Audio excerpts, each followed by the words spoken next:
Quickly check if we can't see any sign of Hosana. Noel, you're wondering if the leopards put prey up trees to keep it away from other animals. Well, that's exactly why they're doing it. So they're putting their prey up a tree to get it away from the likes of these hyenas. Hyenas are not able to climb like the leopards are. Of course, lions in a tree like this would most certainly be able to get up there and take that kill away. So if the Angama pride came across this carcass and saw it from a distance, they would go up into the tree and grab it, and they would feed on it themselves. Because lions, everyone thinks lions can't climb. They actually can climb, and they do climb quite well. It's just that they are not very graceful coming down. So leopards do it mainly to get it out of the way of things like hyenas and jackals, and a little bit to a degree of lions. If they can get it into a tree that's densely foliated and hidden from lions, then you'll find that they will try and put them up there for that reason. But mostly it's to get rid of... Oh, did you see that, Seb? That's amazing. And there's Hosana. There was a slender mongoose that was feeding off the carcass, and it did a suicidal dive out of the tree, and Hosana went chasing after it. That's ridiculous. I've never in my life... So there we go. That just shows you that mongoose will actually scavenge off a carcass in a tree. That is crazy. Well, hello, Hosana. That was absolute madness. The slender mongoose was so scared of us that it literally jumped from where that carcass is now, out the tree and down, and ran across this sort of gap that you see here, and Hosana came bounding off after it when he saw it falling out of the tree. That's ridiculous. And look at that full belly. Have you been eating nicely, my boy? He is looking so good. Big and healthy and full-bellied, and a little uncomfortable, I would say, with all that food. So there we go, 2 spotted cats and a spotted hyena as well, and a slender mongoose. It's proving to be quite the predator-filled afternoon already. That's just crazy. That is honestly the first time I've ever seen a mongoose in a tree and then fall out of the tree trying to get away from us. That's absolutely insane. How did that mongoose get up there? That's madness. You can see it's quite a long way up, so that mongoose has had to have run all the way up there and that way without being spotted by any of these cats. That is ridiculous. How is that possible? Amazing. See something new all the time. It just goes to show that we, as much as we see a lot and we spend a lot of time out here, around any corner at any time can be something that you just completely have never seen before. That is absolutely astounding. Now, poor Hosana is going to the toilet, so we'll just give him a little bit of privacy. We're not going to zoom in while he has his toilet time, although it looks like he's now going to have found himself a spot to lie down. Don't smell your own dung. There we go. Are you going to come lie by us? No, he's going to sit now and he's going to watch his carcass very carefully. So he's going to make sure no other slender mongoose goes up there. He's also watching a few birds. Oh, look, there's the other carcass. You see it, Seb? Both carcasses are here. So, sorry, my hand got in the way there, but there's the other carcass high up in the tree. So Thandi and Hosana have got their carcasses both in the same tree. Now that's one for the books. So there's the steenbok up at the top that Thandi killed this morning. Because I asked Tax and he said they actually saw it happening this morning on drive. So that's the steenbok. You can see it's not eaten at all. It's completely whole. And then the impala, the young impala, is the one that the slender mongoose was busy feeding off, which is that carcass a little bit further down. Seb. There we go. That one. So, and that's the impala carcass, which is about a 2-day-old carcass. So apparently this was found yesterday morning, which is pretty insane.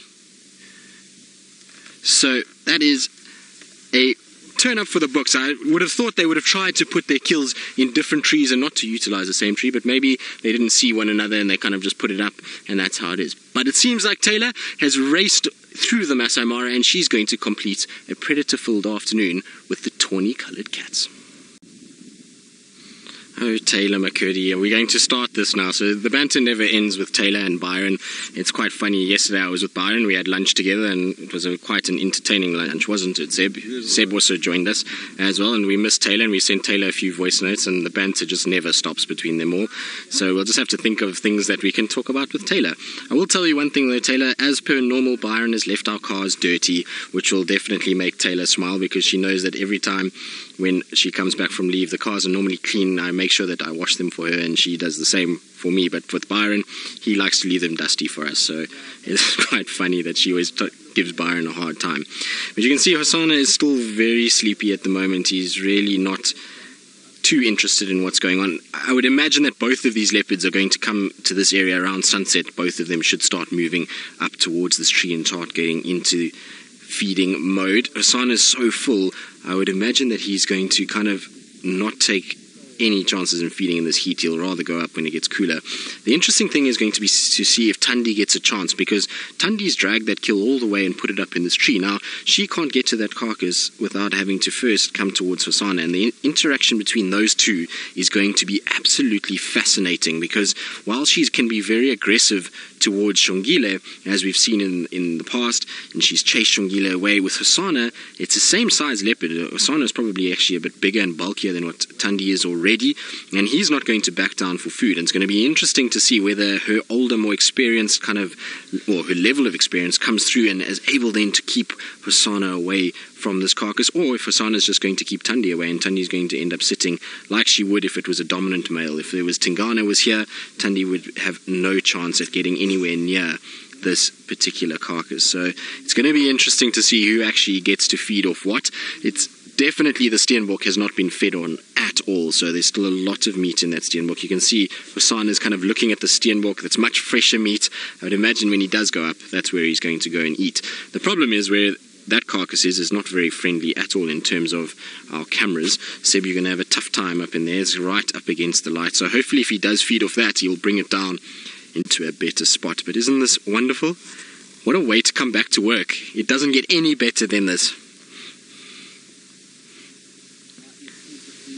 Mr. P, you're commenting on just how heavy he's breathing. Well, Mr. P, his rate of breathing is very heavy, and it's exactly like Thandi.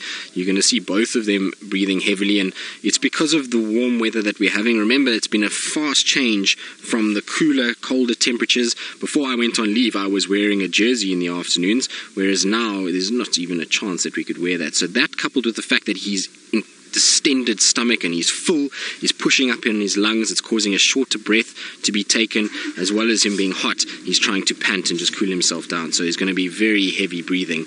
But it's interesting to see just how much he's kind of growing. Every time I see Hosana, he seems to be just adding on a few sort of extra kilos, and while he might not be massive in terms of his height yet, or even his head size, he's definitely starting to bulk up, and his shoulders are getting bigger. He's starting to get a lot more muscular around the legs and shoulder area. So it's really interesting just to see his development, and I'm so glad that he's making kills around Djuma. It means that we should see a lot more of him over the next little bit. I wonder if Tingana's been seen much. Did you see much while I was away, Seb? Not much. Not much. Couple of times. It's a couple of times more than what we saw him when I was here last cycle. I didn't see Tingana at all, really, in the last 3-week cycle that I did.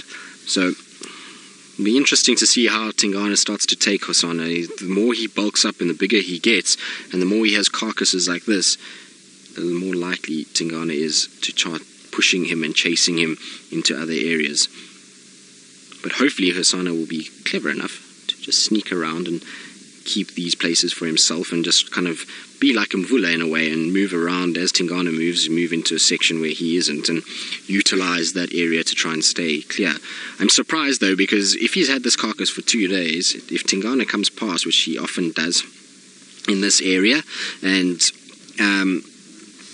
will probably then chase Hosana away. So I wonder if now with this other kill being here, if maybe Tingana might arrive at some point. Imagine if we get a third leopard this afternoon. That would just be ridiculous, but not uncommon, as we know. Now, James, you wonder if Hosana stole the kill from Thandi, and that's why the carcass is in the same tree. Well, James, I saw where the carcass was. So the carcass was dragged from where we saw her earlier, and then it was dragged along the road, and the tracks that were dragging it was for Thandi, so it wasn't for Hosana dragging it straight towards this tree. So what might have happened is she might have wanted to come towards this tree, and then maybe Hosana saw her and has grabbed it and taken it up. It's possible. The other thing is there's really not too many other nice trees in this particular area to hang a carcass, so she might have hung it next to me. There's another tree, but it's really kind of adjacent to the one that we see here. But maybe Hosana grabbed it at some point and took it up into this area. It's possible. I wouldn't be surprised if he did. The thing is, though, I would have expected Thandi to give a lot more of a fight to keep her carcass than to just let Hosana take it. from her. But interesting either way, and like I say, as the sun starts to set and the evening starts to kind of close in, it's going to be very, very interesting and intriguing to watch these two leopards and how they actually approach one another. Normally with big male leopards, like I say, Thandi wouldn't really worry. She might come closer and look and chuff a little bit and try and kind of work her way into the tree without the male getting too upset. But with Hosana, if she's brave enough and strong enough and hisses and growls and charges at him, you might find that because of his inexperience, he might run, and that will allow her to get up and feed.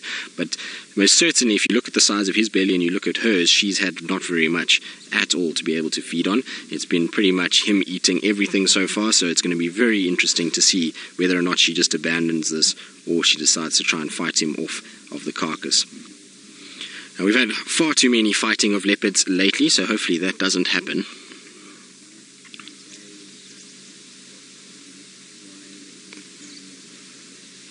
So Mr. P, you were wondering, he was 13 months when he was left alone by Kruger, or unfortunately was basically orphaned by Kruger, and is this normal time for leopards to be left on their own? Mr. P, no. So, well, no is not really the right answer.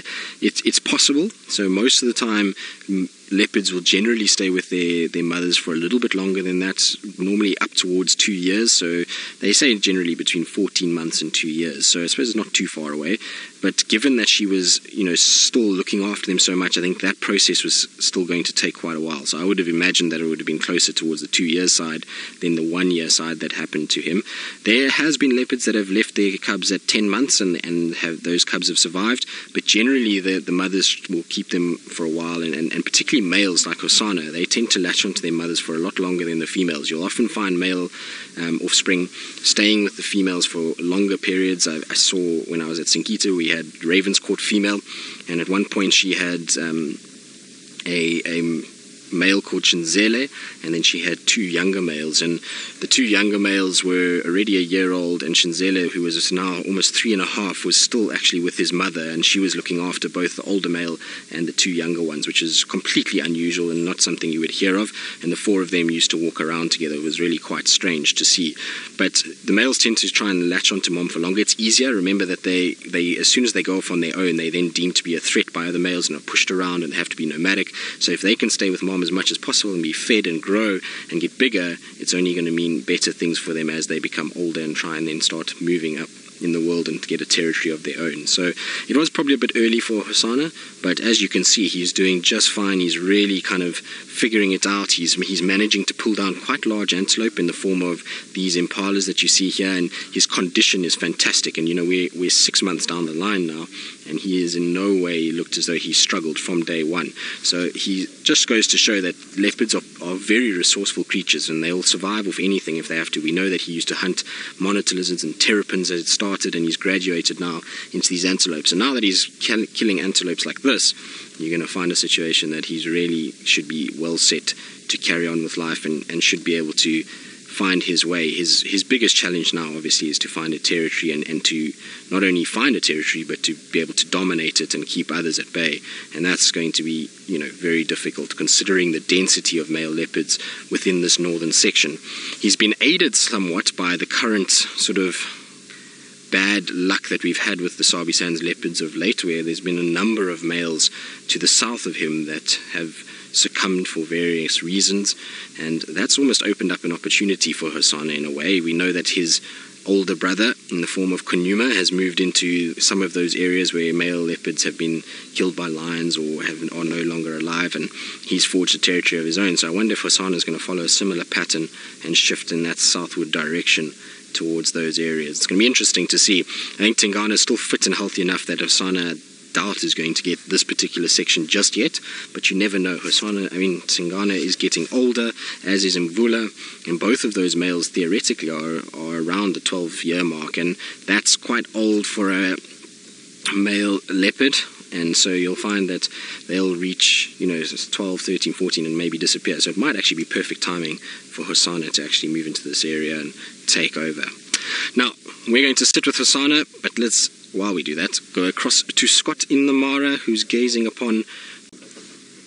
Well, we are still with our spotted cat, and hopefully Scott will have some luck with his cheetah and see more epic sightings of them because, well, I think Scott has been spoilt more than anybody. He's had some amazing stuff. I've seen some crazy videos of those cheetah chasing varying animals around. It's just the most ridiculous thing to watch those 5 cheetahs on the move. So I'm sure Scott will get treated, and if there's a storm rolling in, hopefully that will inspire them to do a bit of hunting. Now, Hosana is still panting away, and I believe that Scott was discussing, do cats ever overheat and get heat stroke? Well, it is very, very possible for a cat to get heat stroke. It's highly uncommon in the wild cats because they are able to deal with it. As long as they can find shade and they can find water, they are generally fine. The problem with them is if they get caught out in an area with no shade and no access to water, then heat stroke can set in very, very quickly with a cat. It's something that is quite dangerous for cats, and you'll find that when they're panting, it means that they are very warm. Now, the panting is much the same as what we were discussing earlier. It helps to cool the body down, and how it basically works is that there's saliva on the tongue and in the mouth as air is pushed over it, and that rapid breathing is happening. So there's evaporation. That evaporation causes cooling, and therefore the blood inside the mouth and that area cools down and then goes back into the body. And that's a very basic kind of way of looking at it, but that's how they do it, and that's why they pant a lot, particularly in the summer months. Let's see, it looks like he's going to go up the tree. Hopefully he's going to do it, so this might be perfect timing for us. Let's have a look. He's walking towards the tree, a little sniffing, a bit of dust in the air at the moment. In fact, there's been a lot of dust in the air. No, we're going to go to the loo first.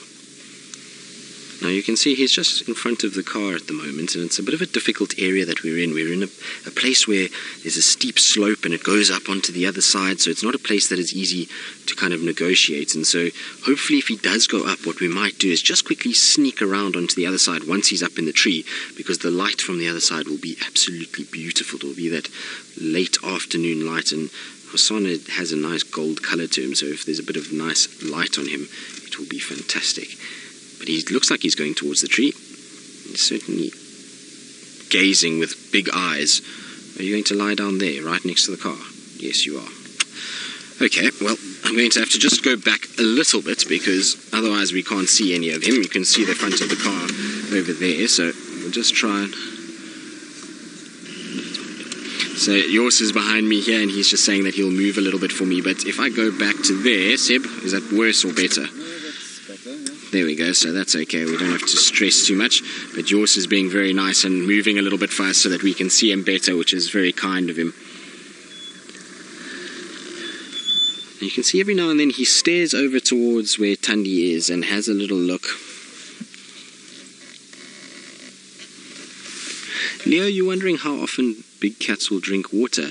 Well, Leo, big cats drink water regularly, so you'll find, especially in a situation when it's hot like this, that they'll probably go down to water at least twice, maybe probably even 3 times in a day to gain the water that they need. They'll need about 3 to 5 liters a day, so they're going to drink quite regularly. In cooler temperatures, obviously less of amount of water is needed.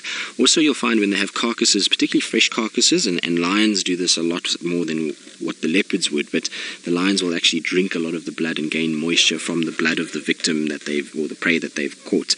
So they will get moisture from that, but after they've eaten, the process of them digesting and breaking down all of that tissue, as well as the heat and the breathing rate that quickens, means that they do get quite thirsty after a kill. And you'll find as soon as they've had something, they then tend to head to water and go get something to drink. Look how he's sniffing around. I wonder if maybe the scent of Tundi is not in this area as well. Or is it just too hot, my boy? Are you trying to find somewhere where it's nice and cool?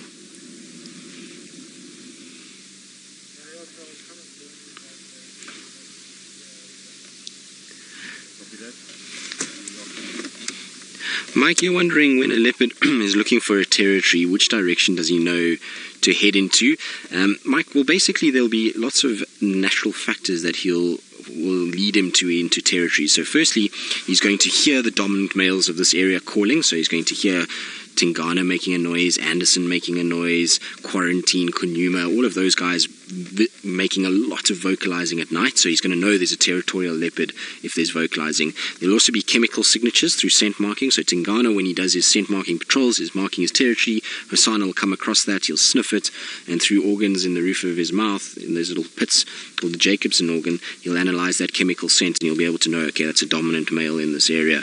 And so he'll keep moving through these kind of dominant male areas until he finds a place where there's very little marking, very little audio, and there is still food and water and safe areas to inhabit, and that's when he'll start to set up his territory. Or if he's lucky, he's going to come into a place where there's maybe a male that died for some reason, maybe lions have got hold of it or something like that, and there's a gap and he can then wedge himself in there, or he's going to have to fight for it, and that means he's going to go after another male, and he's going to have a competition and try and oust that male from that area. And basically that's what happened with Mvula, Tingana and Anderson. So when I first started at Chitwa, Mvula was the dominant male around Chitwa. Here on Djuma, he came in a little bit, but there was a male called Jordan that was around here, and so Mvula was just south of Jordan and to the east, so into Torchwood and Coral, those areas, and a bit into Mala Mala. Then Jordan disappeared and Mvula started shifting a lot further north. Then Anderson started to appear, and that pushed Tingana from Elephant Plain, Simambili side, pushed him further east, and that then pushed Mvula north into Buffelshoek, and then Anderson took over where Tingana was. So there's an ever-changing flow in it, and as they get bigger and stronger, so they'll be more confrontational to other male leopards around them and try and expand their territory as much as possible. But it's all to do with chemical and audio in terms of which direction they're heading to be able to find a territory. It also depends if they get chased. If Hosana gets chased by Tingana, you might find a situation where he's going to end up going into another area, and he's going to try and move south if he gets chased south, or north if he gets chased north. It just depends on how that male that's in the area pushes him and moves him and makes him kind of go into different places.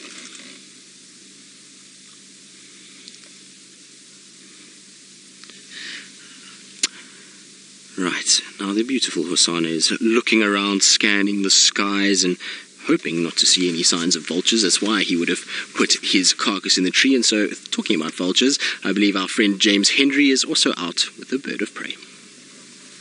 But Hosana keeps looking up. I think it's getting to that time that the temperature has really kind of cooled off quite nicely now. It's not nearly as warm as what we had at the start of the drive.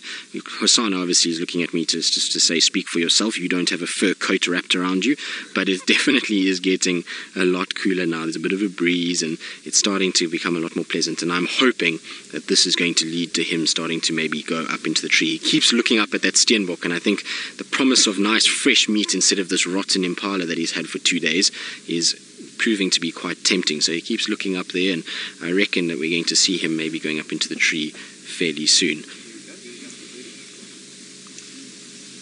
I wonder if he hasn't seen Tundi moving around and he's now going to go that way, or he just wants a drink of water.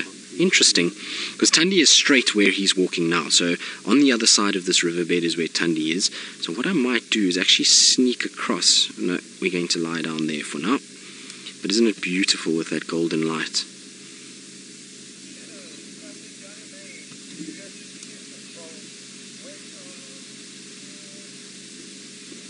Very nice. Now he's just settled down that side. I think what we should do is maybe try and just do a little loop round back to Tundi and see what she's up to. Adele, this is an interesting question, and one that I don't have an exact answer for, and I can't provide you with a exact answer, but you want to know, will Hosana become sexually mature earlier because of his independence at such an early age? Well, probably yes. Probably he will start to seek out females a lot earlier and try and establish himself a lot earlier, given that he's been on his own for a long period of time. But there is a little bit of a physical sort of side of it. He's got to get bigger before he's able to actually mate. But there is a really interesting example of young male leopard mating, and that's down in the south of the Sabi Sands at the moment. There's a cub from the recently deceased white dam female, and as far as I know, I think it's from him. Taylor will know better than I will, but he seems to be a young individual that's mating with all the females down there, even though there is a presence of big males like Shovo and Mashaben and these guys that are big adult males. He somehow has wormed his way in there, and even though he's not fully grown yet, he seems to have somehow done it. So I would imagine with Hosana, yes, he will start coming into a system where he'll start to try and come into mating a little bit earlier, but there's also a physical side of things where he's going to have to dominate an area and keep other males at bay in order to successfully mate with females. So you might get lucky every now and then and find a female and there's no other males anywhere nearby and he can mate for a day or two, but I reckon that he's still got some time until that happens. I would say only when he reaches about 3.5 at the earliest is he going to get lucky. Normally you'll find male leopards only 4 or 5 when they start actually mating properly with females and actually starting to produce offspring.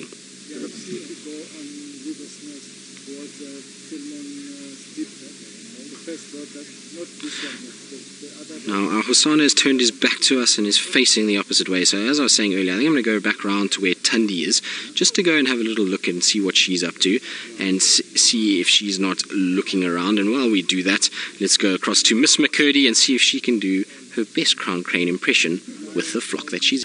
Well, unfortunately, we've lost sight of Shadow, so she's disappeared into that thicket. So we've just come back to her sister and her younger brother, basically.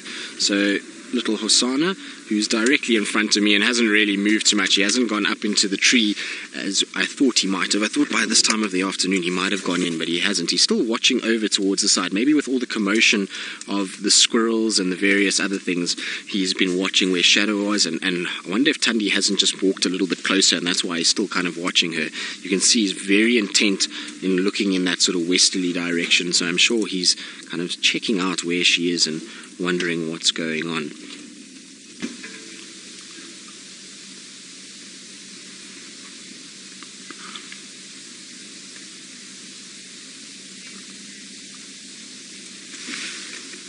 Petro, you want to know how we identify the different leopards? Well, Petro, I think everybody's got a slightly different way of doing it. The most scientific and the most reliable way is to use the spot patterns. So when I talk about the spot patterns, you see on Hosana there above his whiskers, he's got 3 spots. So 3 big black dots above the whisker line, and those dots you count as 3, and then you'll count on the right-hand side however many he's got. And that will give you a spot pattern, and it's unique to every single leopard. So that spots above the whisker line will be different on any leopard on the right and left side, and the combination of those spots. Other people will use other markings around the eye area, nicks in the ears, notches in the ears, any distinctive marking on the coat, like Tingana with a smiley face on his left shoulder. Short tails. Salahesh used to have a short tail. The tip of her tail was taken off by hyenas, so she had a slightly shorter tail. So those are all different things, but they also all have a different look about them. So they all have a different shape of the face, a different sort of body structure. And earlier we said it was Tundi from the top, but as we kind of got round and she stood up and she started to limp, that was a definite sign that she was Shadow. And I was actually talking to Seb about it. I said when we were looking at her at one point, I wasn't 100% sure it was Tundi, and I kind of just got into the moment of it, and you're so excited about just seeing a leopard in golden light drinking that I didn't really think about it too much. But some of them are quite similar, and so that you would then use spot patterns to check, but they all have kind of different looks. So Hosana has a sort of darker coloured eyes to me and has a kind of boxy face, as opposed to Tumba, who's a little bit stouter in the muzzle and greener coloured eyes. So the more we see them, the easier it becomes for us to identify them, because it's like when you see your dog. If you buy a dog and you have your dog every single day, and even if another dog that is very similar comes along, you still can tell the difference between the two. And that's how it comes with the leopards. If you see them regularly, you do get to kind of recognize them, but the spot patterns is the best way to do it. And so if you're still unsure about the spot pattern sort of way of things, I'm going to try and show you a photo that I can explain it a little bit better, because I know it can be sometimes quite tough when it comes to actually seeing these things on the animal, and there's lots of spots all over their face. So I'll just try and get you a spot pattern of a leopard, and then I'll be able to explain to you what I'm talking about. Alright, so let's use this one here. Seb, that's going to be the easiest one. So if you have a look here, this is Mvula that we've got, and so the spots that I'm talking about are these 3 spots where my finger is. So the 1, 2, and then the third one on top that creates that triangle. Now if we had to look at Hosana, he has a very different spot pattern on the right side of his face. It won't look anything like that. So I'll try and see if I've got a photo of one of the other leopards on the right side. Here's Shongile. So you see Shongile, she also does have a triangle, but it's slightly different shape. Also her size and everything else will make it very difficult to be able to sort of mistake her and mvula. But that's basically the patterns that we use in order to be able to identify these leopards and to be able to show who they are, or to recognize them and be able to know who is the individuals within this area. But Hosana's definitely, I think you can see Tundi from wherever he's looking. I can't see her at all. It's getting to that time of the day where leopards are going to become very difficult to see. It's that strange light, and their body color just blends in with the grass, as we saw with Shadow as she disappeared earlier. And he might be able to see her from the line that he is, but I definitely can't see any sign at the moment. And she's now gone, well, he's now gone to sleep.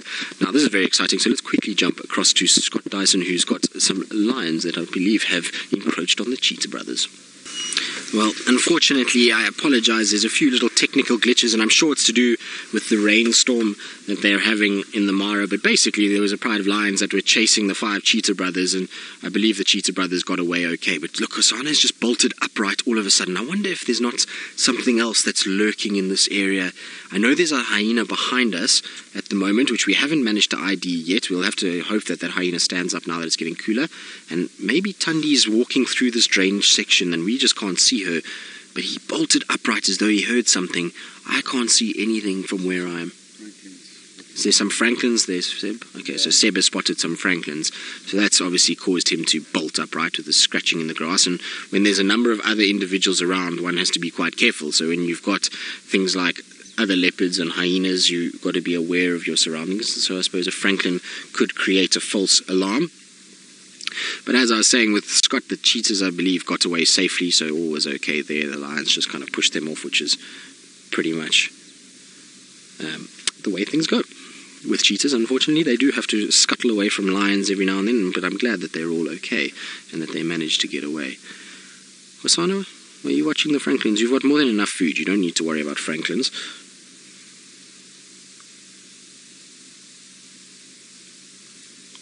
I wonder. Come on, boy, it's time to go up and eat. I think he's too full at this stage for anything. I'm very surprised, though, that Tundi hasn't come back into this area and tried to move around. I'm just trying to see if I can spot Tundi, so I do apologize about my cap coming through the frame there. The way that we're parked at the moment, unfortunately, Seb is shooting straight over the bonnet, so sorry about that, Seb. But where we left Tundi is literally straight across from where I am now, so I can't see her at the moment. But I'm sure she is still there. Maybe she's still just taking a bit of a nap and resting.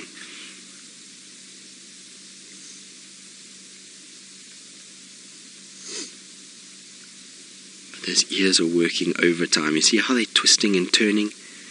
As the wind blows, there's rustles in the leaves and the grass, and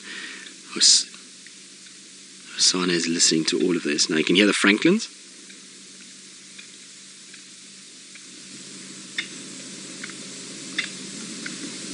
So the francolins are alarm calling at him. Tony, you're wondering if cats are nearsighted or large cats? No, Tony, not as far as I know.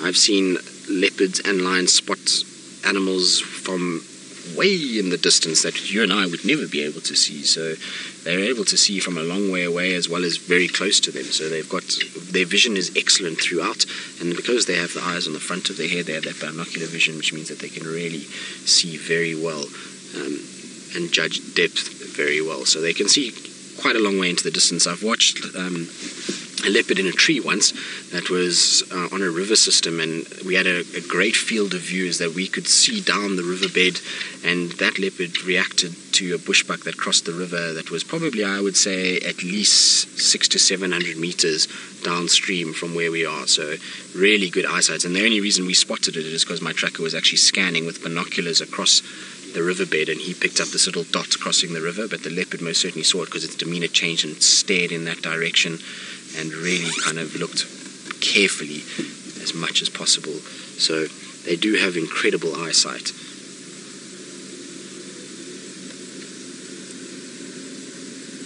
You can see that little dewlap is starting to form. His little throat patch that's coming out at the bottom. Chitty Chatty Meg. Oof. This is always a terrible one, and I know a lot of you make fun of me about this, but it's just the way it is. You want to know, do I have a favorite leopard? Chitty Chatty Meg, all of the leopards are firm favorites of mine, but adult females, most certainly Tandi is my favorite that we see in this area. Of the younger generation of females, Tiani, and then of the big males, Mr. Anderson, and of the little males, Tumba. So those are my kind of top 4. I have a very big problem. I can't really dislike any leopard. I like them all and would love to spend time with all of them as much as possible. And I was actually talking to Ali about it the other day. I would imagine what it would have been like to have spent pretty much 24 hours a day with the likes of Hosana and Shangile and just see what they've gotten up to over the last few months and document this process as they've tried to survive on their own. It would be fantastic. So I have a problem that I like all leopards, but of the adult females, like I say, Tandi, and of the big males, Anderson, but the younger generation, Tiani and Tumba. It's all teas, really. I wonder if there's something in that. Except for Anderson, he breaks the mold. What are you stalking now? You can't stalk Franklins. You've got 2 carcasses in the tree. Look how it's instinct. It's amazing to watch the instinct. Even just movements triggers him off. So, Darlene, I didn't hear you clearly. Well, I didn't hear Megan clearly, but I think you said what sense do they use mostly when hunting?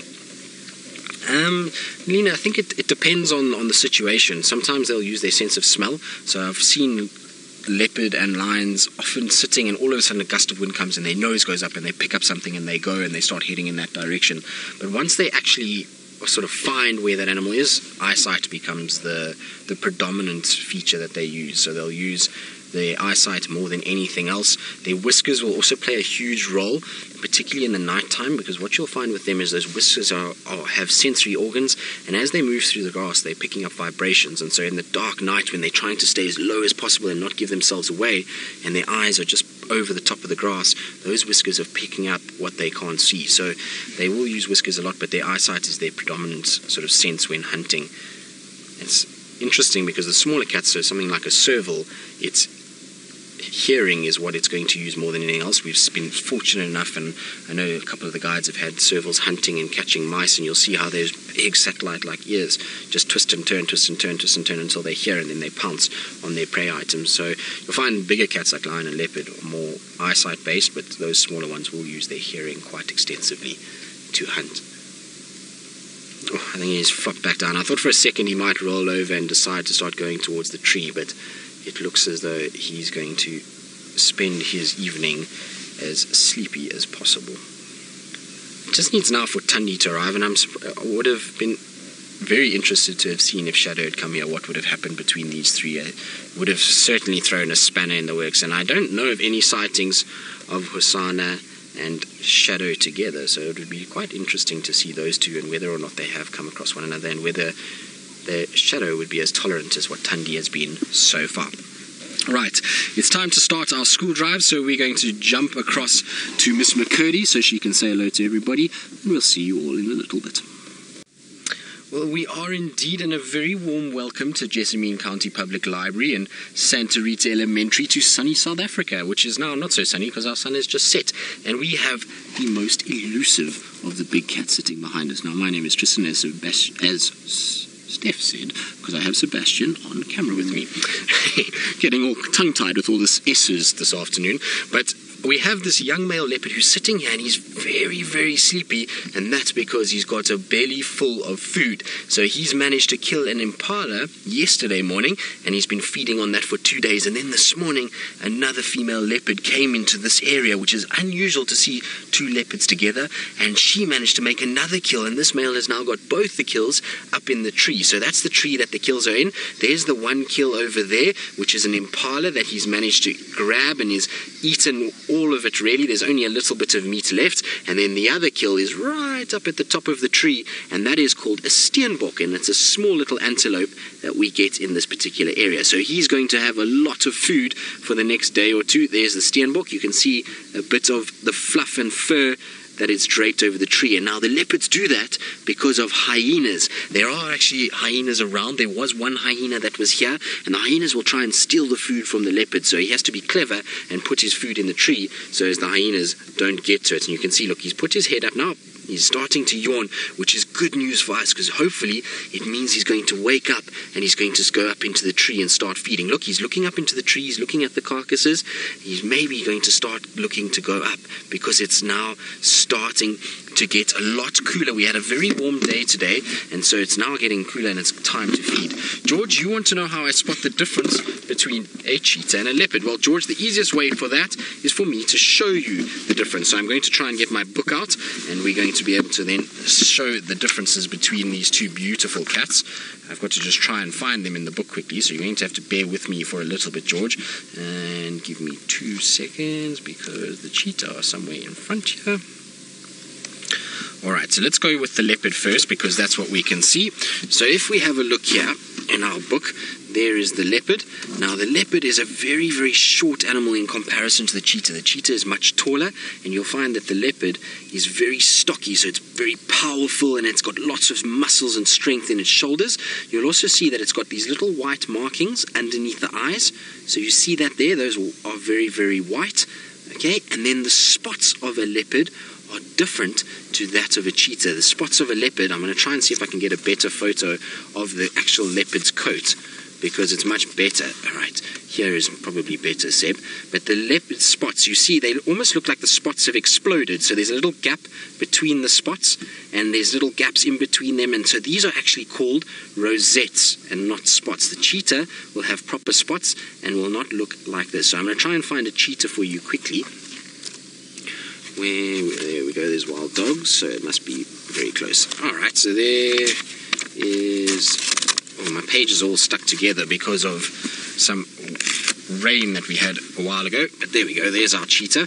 And we can see now a little bit more clearly that the cheetah, you see it's got solid spots. It doesn't have rosettes like the leopard has. And then look here, you see it's got a big black line that is running from its eye down to its mouth. That almost looks like tears that are coming down. So the cheetah has those. That is different from the leopard. And you also see that the cheetah has a very small round head, whereas the leopard is a lot more powerful and has got a big thick set shoulders and a powerful head. And the cheetah is a very slender, long, thin animal. If we look at some of the pictures down below, you can see that it is very tall. Look how long its legs are, and very thin. So it's built for speed and not for power. If we think of the leopards are more powerful animals, and they are built to be able to climb trees and go into places, whereas the cheetah is more speed. And I know that the cheetah are a lot more up in the Mara than what we see here. Here in South Africa is a great place for our leopards.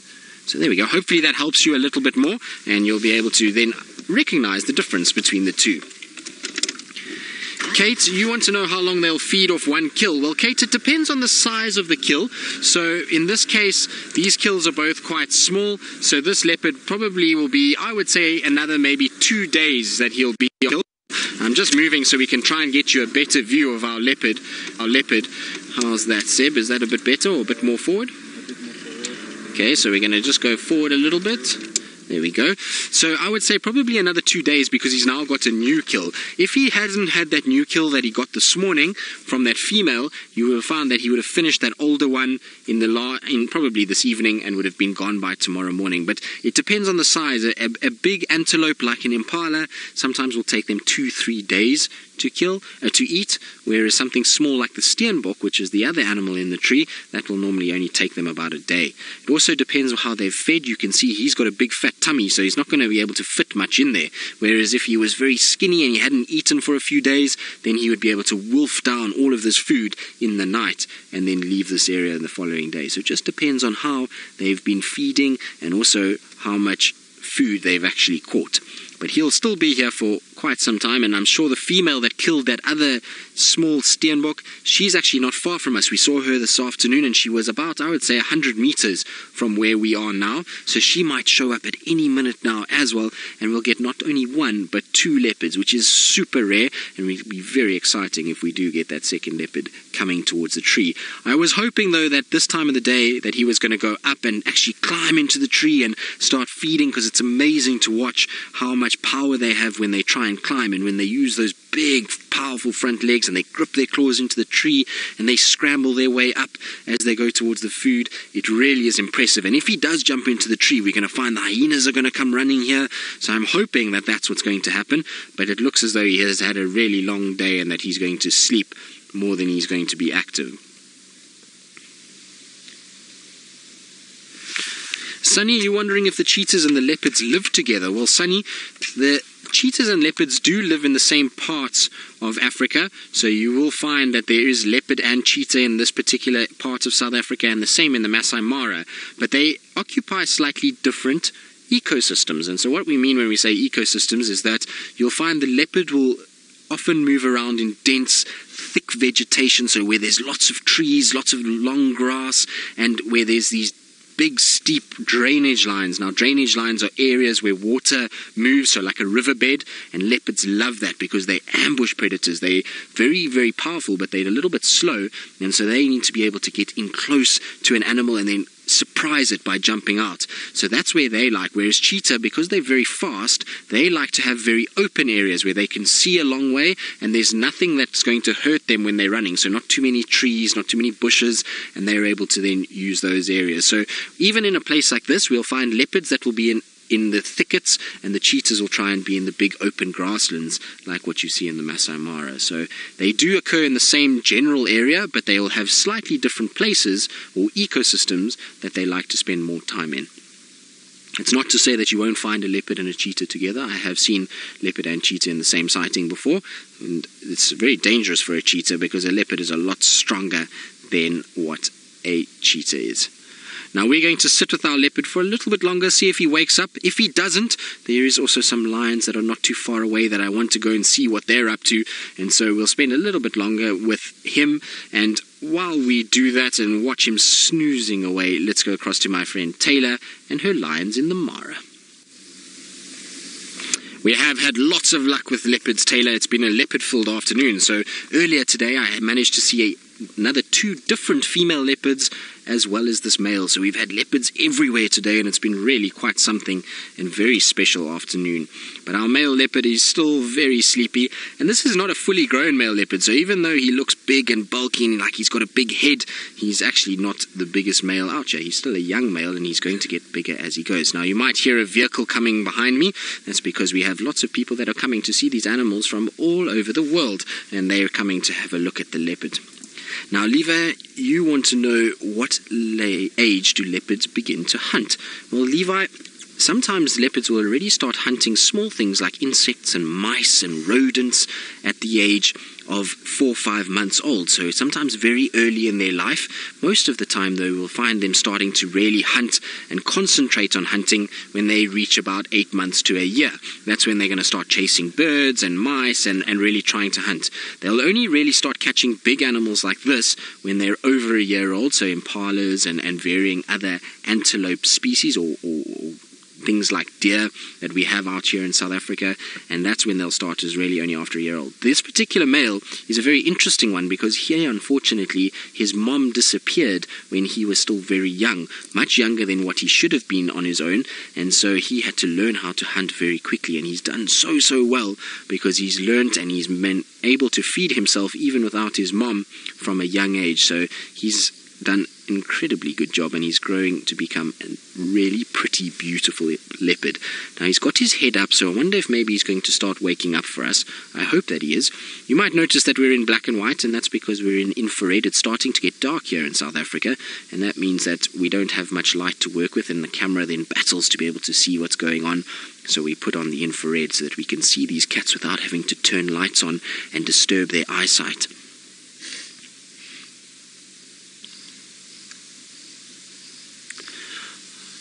Kelly, you want to know if leopards eat anything they catch, or do they only eat certain animals? Well, Kelly, a leopard has got the biggest variety of food. So they like lots of different things, and they'll eat pretty much anything. So they eat anything from insects like termites all the way up to baby elephants, baby giraffe, baby hippos, baby rhinos, those really big animals, and everything in between. So they really will eat anything that's made of meat. You'll very seldom hear of a leopard eating anything else. They sometimes do actually eat grass, but that's to clean out their system and to get their stomach into good health. So it's not because they're hungry for grass. They'll eat meat only, but they do sometimes chew on grass every now and then. But they do have a very varied diet, and like I say, they eat a lot of different things. But here in this particular part of the world and where we are, most of our leopards will target small to medium-sized antelope.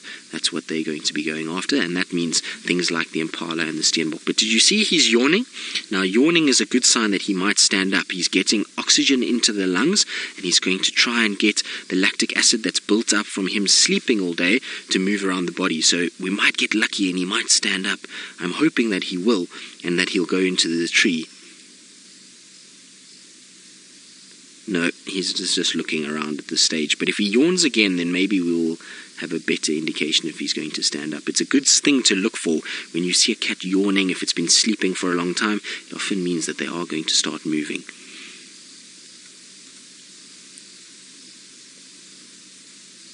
No, he's just looking around. He's still very aware of what's around him, just making sure that there's no other signs of threats, because when he's got food like this, things like hyenas and lions and other leopards are going to be attracted to the smell, and those are all going to be dangerous. Oh, look at that yawn. Did you see how big his teeth are? He's got those massive canines that he has, and those are going to be what he uses to be able to hunt and to kill animals. And then the rest of his teeth are a little bit different shape. They're more triangular, which is what he'll use to actually eat the meat of the impala or the steenbok.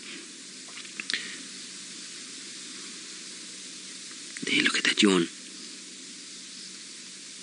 Simeon, you want to know if animals have ever tried to scare me away or scare me off? Yes, Simeon, I've had elephants, rhino, hippo, buffalo, lion and leopard all charge me and try and snarl and growl and trumpet and vocalize and chase me away. So I've had all of them at some point, and they sometimes it's because they're protecting their baby, sometimes they're injured and you come across them and you don't know that they're injured, or sometimes they're having a bad day. Particularly with the elephants, they can sometimes be a little bit grumpy and they've had a bad day, and then they just decide that you're going to irritate them, and then they get a little bit cross and they chase you away. So you do see it from time to time from them, and I have been chased by them. But the best thing with that is when you just see an animal that's not happy and it's giving you some warning signs, so maybe it charges towards you or it trumpets at you or it growls at you, is to give them space and to move away from that animal and not stress it out in any way. And then what will happen is that animal, once you moved away, it will realize, okay, this is not a threat to me, and over time it will get used to your presence, and then it's going to be comfortable with you being closer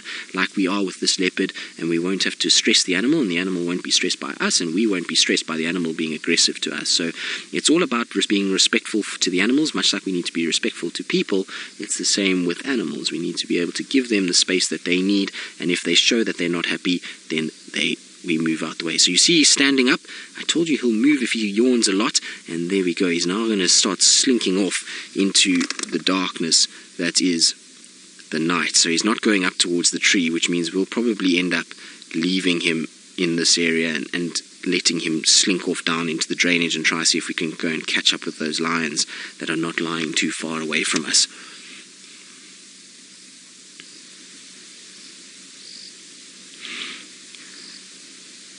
Olivia, you want to know if this leopard has found a mate. Olivia, no, not yet, because he's too young. So this leopard is only now, he's just under he's about just over a year and a half old, so he's not very old at all. Male leopards will only find a mate generally when they're 4 or 5 years old. Sometimes a little bit earlier, but most of the time 4 or 5 years old is when a leopard finds a mate, whereas this guy's still a little bit too young, so he's going to have to wait for a bit. He has to grow up, he has to get bigger. He's still a little small to be trying to mate with the females, so it's going to be a while. Now look, he's coming to the tree. I wonder, is he going to go up the tree for us? I hope he's going to go up the tree. It looks like he's going towards it. There we go. You see he's looking? And you'll see how quickly he'll go up. It's amazing to watch when the cats jump into these trees. They are so athletic, and the leopard has so much power. It'll be very quick. Yeah, I think he's going to go. Look, there we go. Up he goes and into the tree. How cool is that? So it's always one thing to see a leopard. Oh, and up he goes to the carcass. So there is where the kill is, and that's what he's going to try and now start feeding on. Isn't this cool?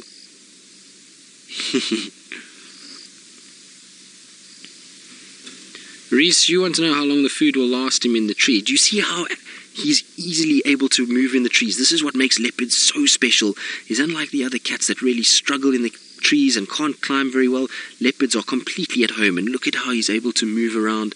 It really is amazing. Now, Reese, the carcass will last probably... this carcass has lasted now just over 36 hours that he's had it, so it will probably last the night, and by tomorrow morning most of that will be gone, but then he's got another carcass, and that's why they put it in the tree, because it's going to last longer, because he doesn't have to worry about fighting hyenas up in the tree. And look, he's now sitting right at the carcass, getting comfy so that he can start eating. Or just to protect it and lie on his carcass, because when you have a food, sometimes you have to sleep on it if you're a leopard to make sure everybody knows that it's yours. So he's actually sleeping on the meat at the moment, which is not going to be very nice because he's going to be a bit stinky later. But I suppose he's just showing everybody that this is a carcass. Look, he's watching. I think maybe a hyena is coming this way, because there was a hyena behind us and he's looking behind me. So maybe the hyena is coming. Sept, can you see a hyena behind us? Yes, there's the hyena behind us. The hyena is going to come now, so hopefully we will see it. It's a young hyena that we've got behind us, so that's why the leopard in the tree is watching so carefully. But the problem is it's right behind where Sebastian is. So there you can see the hyena behind the car. So I apologize about the antenna, because unfortunately that's how we send our signal to all of you. But there we go. There's our hyena. So you see, look at how it's built. It's very different to the leopard. You see it's got a angled back, not straight back like the leopard. It does have spots the same way, but it has a very powerful head, and that angled back is because hyenas are scavengers a lot, and when they do hunt, they try and chase animals for long periods of time. They don't have a short burst of speed like the leopard does, and so that's why they have a very different back structure to what the leopard does. Wow, well, we're going to sit here and just enjoy our beautiful leopard sitting on top of his carcass, and we're probably then going to try and see if we can go and find those lions with the big male for all of you. And while we do that, let's go across to Taylor, who's still sitting with her lions, and hopefully her lions are going to decide to get up and move around and maybe head towards those buffalo in the distance.